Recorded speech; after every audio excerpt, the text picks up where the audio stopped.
বিশ্বনবীরে গালি দেয় পাগল বলে, আমাদেরকে গালি দেয় রাজাকার বলে। বিশ্বনবীরে গালি দেয় মাজনুন বলে, আমাদেরকে গালি দেয় যুদ্ধাপরাধী বলে। যুগে যুগে এই গালিগালাজ আছে না নাই? কিন্তু যারা ইসলামের পক্ষের শক্তি, এখন কি কাঠমোল্লা বললো না রাজাকার বললো, এগুলো দেখার সময় তাদের নাই। তারা ভয় পায় একজনকে, তিনি কে? আল্লাহর কাছে যে মাথাটা নত হয়, পৃথিবীর কারো কাছে ওই মাথা নত হয়। আমরা যেন শাহাদাতের মৃত্যু আমাদের নসিব হয়, আল্লাহ তুমি কবুল করো। মরতে আমাদের হবেই। আজীবন বেঁচে থাকবেন কারা কারা? হাত তুলেন। হ্যাঁ, আসি আসি। ফেরাউন বাঁচতে পারে নাই, নমরুদ বাঁচতে পারে নাই, আবু জাহেল বাঁচতে পারে নাই। এখনো যারা জুলুম করে এরাও বেঁচে থাকতে পারবে না, অসম্ভব।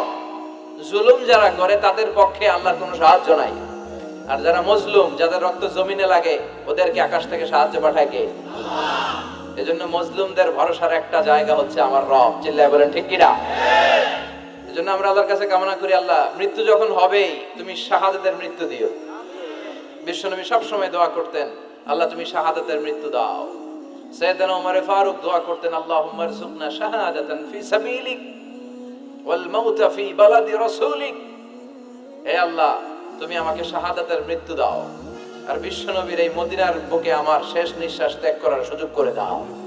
ওনার দোয়াটা কবুল করে নিল কে? আল্লাহ। উনি নামাজে সালাতে ইমামতি করা অবস্থায় আবু লুলু আল মাজুসি নামক এক অগ্নি উপাসকের ছুরিকাঘাতে নিহত হয়েছে। শাহাদাতের মৃত্যু। সুবহানাল্লাহ পড়ে।